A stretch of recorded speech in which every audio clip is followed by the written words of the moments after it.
Today we're going to cover the three main topics on the John Deere 6120M: cab operations, safety, and maintenance. Come on up here and I'll show you the cab operations. So first off, we've got your forward reverser. You got your turn signals and horn, light switches, hazard switch. You have adjustable steering with tilt. You have your windshield wipers. Press in for the washer function. On the dash, we've got, you got a good view here. You've got three icons that you want to mainly watch for. The stop icon is just like it says. If it pops up and says stop, that means you need to get a hold of the dealership. We need to check out and see what kind of code you got. This one here is for critical, but it does. You can still continue function and running, but you do need to contact us. The I would be if your fuel's getting low or the DEF is getting low. It's just information saying, hey, something's going on. You can continue running as normal. You've got your DEF gauge that's right here, fuel gauge, and coolant temperature. These functions over here are to scroll through, which aren't really needed. If you are curious on these, I would read through the operator's manual so you can go through these properly. This would take too long to try to go through everything that they can do. Of course, you got your clock and your hour meter. So we've got our three pedals down here, four pedals technically. You got your clutch. You got both brakes to release, where you can individual brake pedals. Throttle control. On up here, we've got a joystick, which I'm not sure if the models you guys have is equipped with the joystick. If it is, you do have a shift up and shift down to shift through your gear patterns.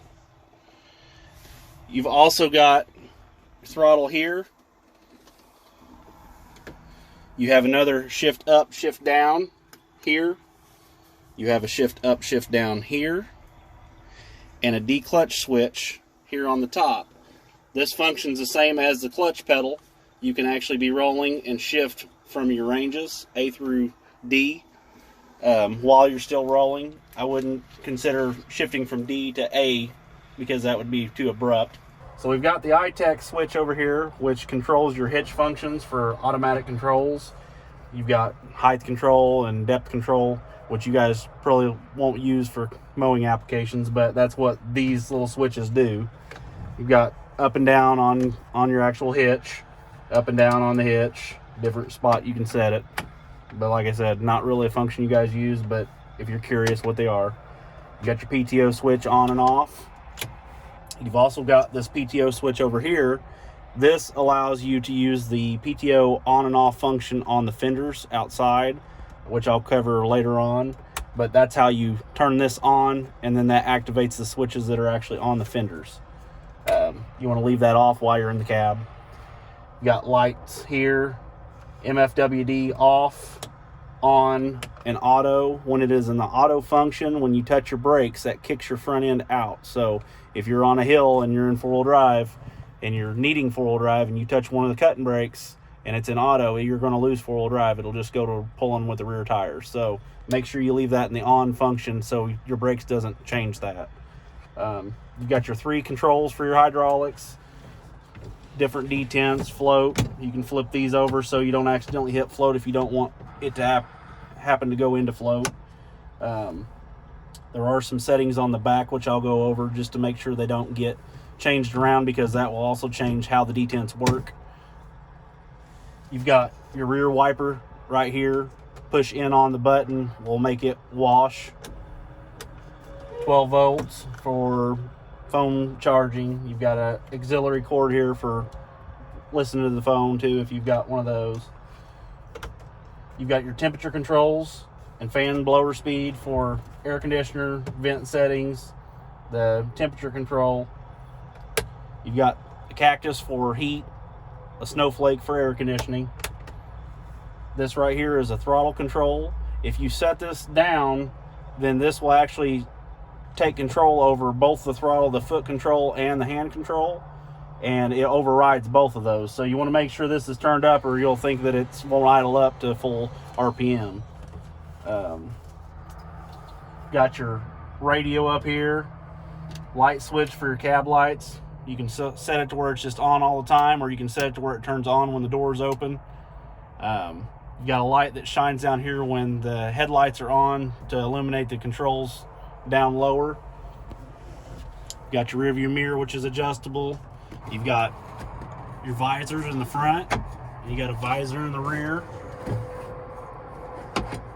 Got a storage compartment up here that things can go in.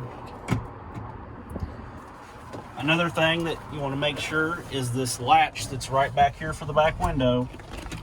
There's a sensor right here, a switch, and if that switch is not pushed with the window shut, your rear wiper will not function. So if you happen to be opening the back of the glass and don't flip that handle back down, your rear wiper does not work, and that's what the purpose, that's what's wrong with it. It's so you don't accidentally turn the wiper on with the window open and bust the glass. You've got some different seat functions here for your armrest heights. You've got to air the seat up and down. You've got oscillating so it can actually shift forward and backward. You got your buddy seat right here that flips up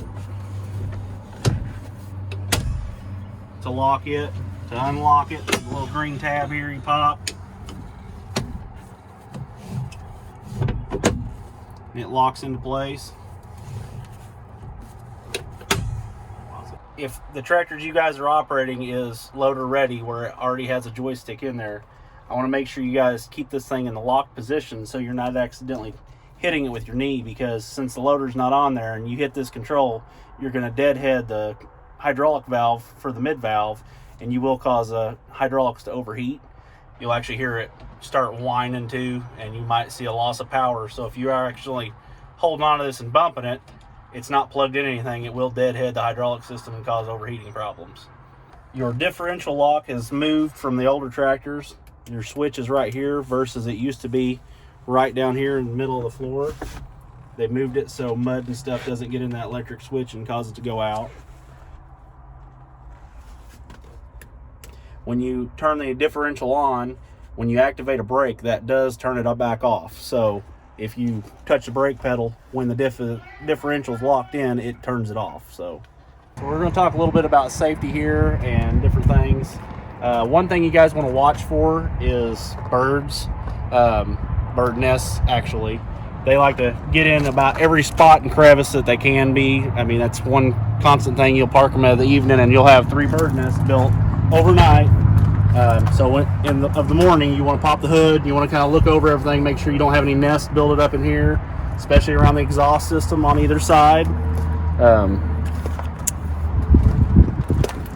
want to make sure that you don't have a bunch of grass hanging out the exhaust stack, because obviously you've had a bird get in there as well through the night. That can cause fires and whatnot.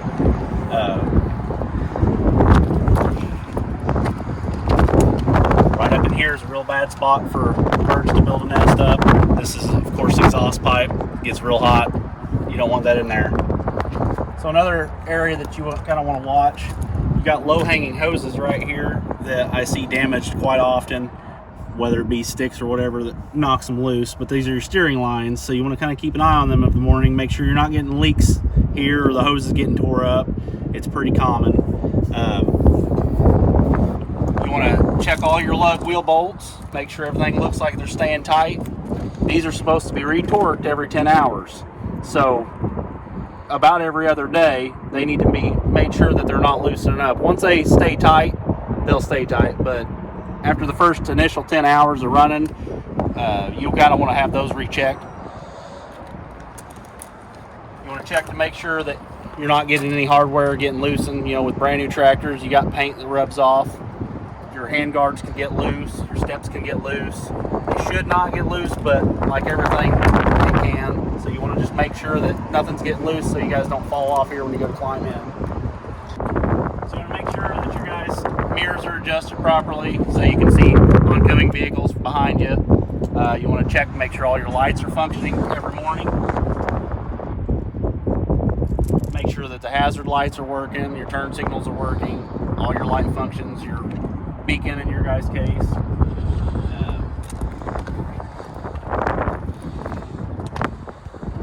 Inspect your tires, make sure none of them are getting low. You know, stops are pretty common, deer antlers, that kind of thing, when you guys are mowing the roadways. Make sure you're not getting a tire that's low. You get on a bad embankment and don't realize you got a low tire, it could cause you to slip down the hill. Not a good idea. Your washer fluid tank is right here. This is for your windshield wipers. That is where you fill it up. So if you guys are looking for that, they don't have it marked real well. That's where it's located on these tractors. You guys have a S&V sign, which this tractor is actually missing because they are removable. So you want to make sure that these don't go missing. Obviously they are supposed to be on there. You got your PTO shields right here for easy access. So you can put your PTO shield on, or your actual PTO drive link on. When you guys, we don't have a bat wing here, so I can't really go through that, but you want to keep an eye on your safety shields on it. They get ripped up if you guys get in a bind when you're actually turning and stuff. If those are getting damaged, you need to report that. They can be real dangerous if the guards aren't on there. You gotta want to make sure none of them's loose and missing. Another thing on your bat wing mowers, when you guys are transporting them, you want to make sure you're locking the wings up. If you blow a hose while you're driving down the highway, that can cause the wing to drift down and you won't have control over it. So you want to be checking your hydraulic lines, make sure you don't have leaks here at your fittings. It's a common problem. You'll see them pouring oil out because the tips are worn out on the other side, on the actual implement side. So if you got a lot of oil leaking out here, or you're noticing that it's leaking out on the ground, your tips probably are worn. That's something you guys want to kind of keep an eye on. They do wear out. I told you earlier that on your SCV functions that there's adjustable for your different detents. These will actually rotate 3 different functions. This is the angle they need to be in for the function you guys run with. They actually have a picture of a cylinder on them. You want the cylinder pointing out, that is the one you want. If someone happens to rotate it, then your detent function won't work in the cab and you won't be able to put it in float, that kind of thing. So you want to make sure these stay all over in this position.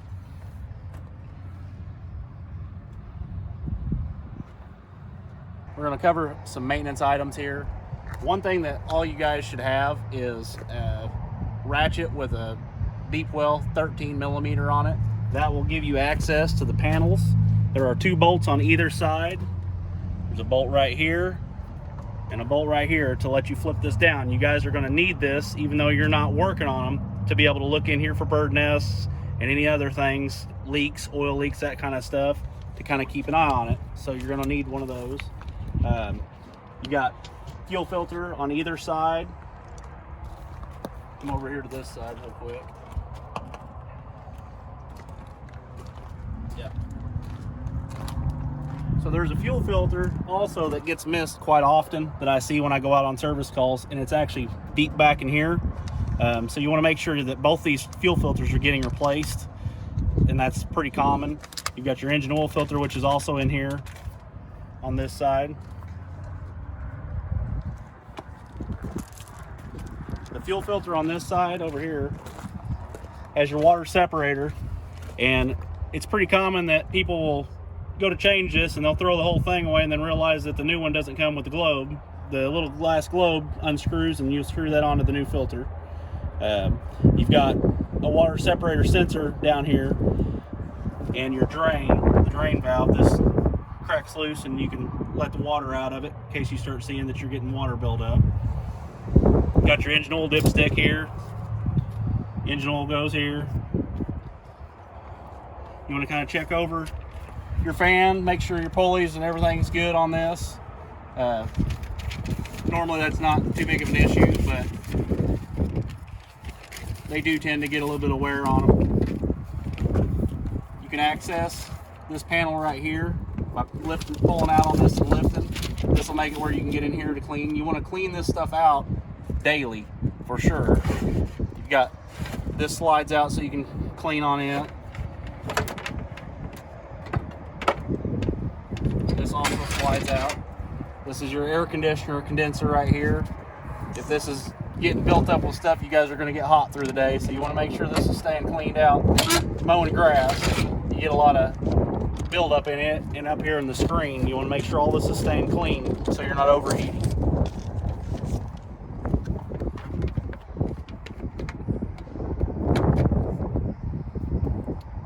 Your air filter for the units up here under this big orange lid.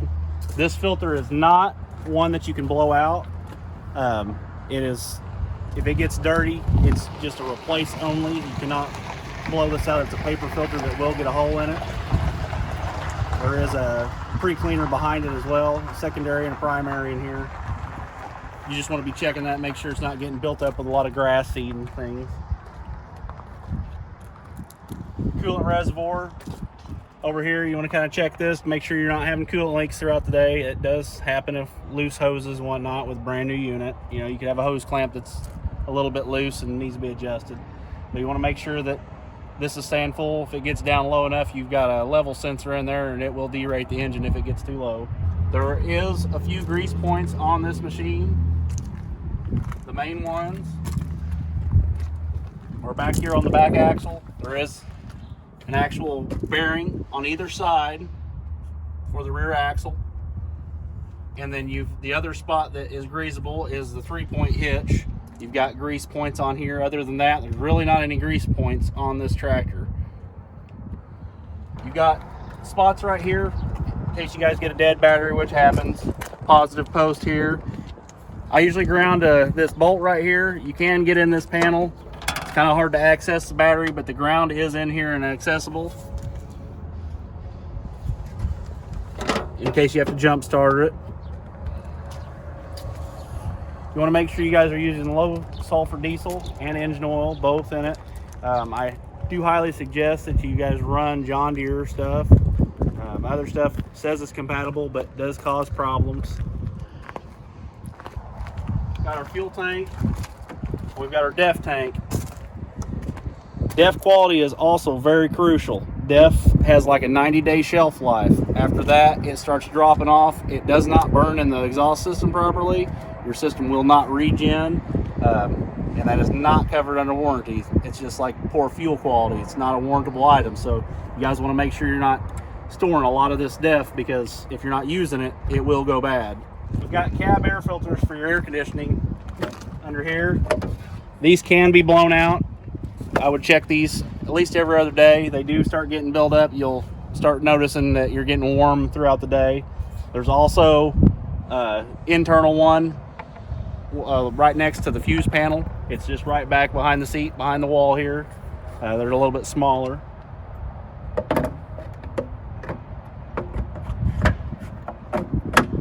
So the PTO functions earlier that I was talking about, this is a quick disconnect. It basically, all it does is it turns the PTO off in the event someone gets in a bind back here, or you notice some hoses fall in and start wrapping up. You can kill the PTO right there. It will shut it off.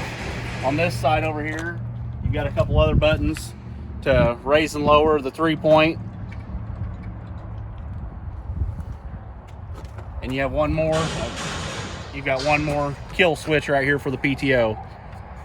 Okay, back here is your guys' fuse panels. It lifts out just like that.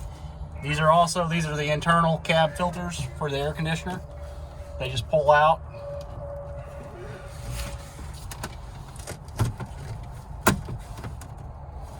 To replace them. If you guys have any problems or stuff that you need to check for fuses, this is where all the fuse block is. There is a key on the back of this to tell you what fuse goes to what.